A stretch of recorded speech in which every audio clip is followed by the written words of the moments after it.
자, 여러분 안녕하십니까? 오늘은 2월 26일 장 마감 이후입니다. 미국 시장이 요즘 안 좋습니다. 따라서 국장은 상대적으로 미국 시장에 비해서 견조한 지지력을 보이고 있는데요. 방산주 조정 거치고 있고 엔터주는 순환 강세를 보이고 있습니다. 미국 시장 어떻게 봐야 되고 한국 시장 어떻게 어떤 종목 어떤 테마가 유망한지 지금부터 바로 살펴보겠습니다. 자, 먼저 오늘 강의는 미국 시장 어떻게 되지? 2차 전지 먼저 움직이고 있습니다. 메가트치, 삼성 SDI, 그 다음에 LG 에너지 솔루션 등 2차 전지 흐름 살펴보고요. 방산주 더 올라갈 수 있을까요? 올라간다면 방산주 어떤 종목에 관심을 가져야 되는지, 그다음에 엔터주 어떻게 대응할 것인지, 그다음에 어떤 종목이 유망한지, 그다음에 개인 투자자는 어떻게 대응해야 되는지 그 흐름으로 강의를 하도록 하겠습니다.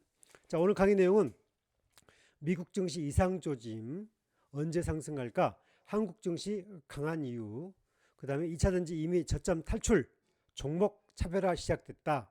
LG에너지, 메가터치, 삼성 SDI 등의 종목을 살펴보고요.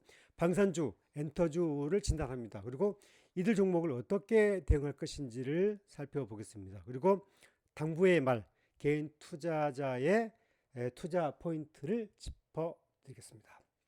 자, 한국 증시 강한 이유. 왜 그럴까요? 한국 증시. 왜 이렇게 강한지 한국 증시 강한 이유를 살펴보도록 하겠습니다. 자, 한국 증시 강한 이유. 먼저 금리가 인하했죠. 한국은행이 금리를 인하했는데 유동성 장세 조짐이 좀 보이고 있습니다. 또 성장률은 하락하고 있지만 실적 테마 개별주가 강세 흐름을 보이고 있어요. 왜 그러느냐? 미국 시장이 상대적으로 좋지가 않아요. 자, 미국 시장은 어떤 우려가 있느냐? 먼저 미국 시장은 말이죠. 먼저 미국 시장이 다우 나스닥이 하락 추세를 거치고 있죠. 나스닥은 이제 2만까지 갔다가 19,000포인트대로 하락했단 말이죠. 그런데 물가 올라갈 조짐을 보이고 있고요. 그 다음에 소비가 위축될 조짐을 보이고 있어요. 그럼 금리를 내려서 경기를 살려야 되는데 금리를 내릴 수가 없는 거예요. 그렇다 보니까 여전히 뭐 테슬라, 엔비디아, 브로드컴, 기술주, 빅세븐들이 하락 조정을 거치고 있어요. 이런 데 가운데 중국발 AI, 딥시크가 나왔단 말이죠. 따라서 저가형 AI 파장이 만만치 않게 나올 가능성이 있어요. 그러니까 미국발 인공지능 테마가 주춤주춤 하면서 실적에 대한 검증을 지금 필요하는 그런 과정을 거치고 있어요. 또 달러가 굉장히 높았다가 다시 주춤주춤 약세 흐름을 보이고 있기 때문에 미국 시장은 당분간 조금 검증이 필요하다. 상대적으로 국장이 더 여유가 있다. 그렇게 보는 거죠. 자, 그럼 다 정리됐죠? 낙폭과대 2차 전지가 또 움직이고 있습니다. 2차 전지 이건 제가 바로 설명을 드리도록 하겠습니다.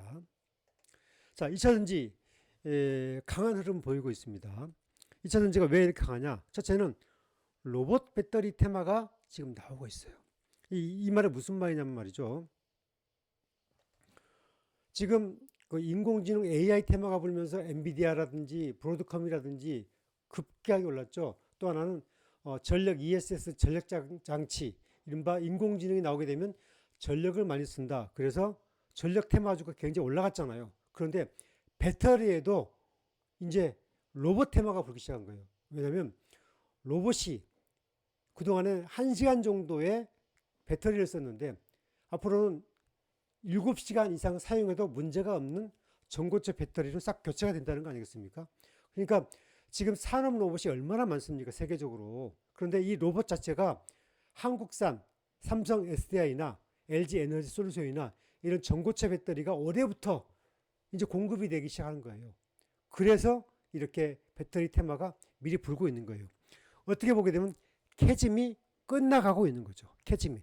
그동안의 전기차는 배터리는 전기차만 이렇게 관심이 됐었는데 그게 아니라는 거죠. 이제는 로봇 테마가 배터리로 연결이 되면서 활성화되고 있다. 그렇게 보는 거예요.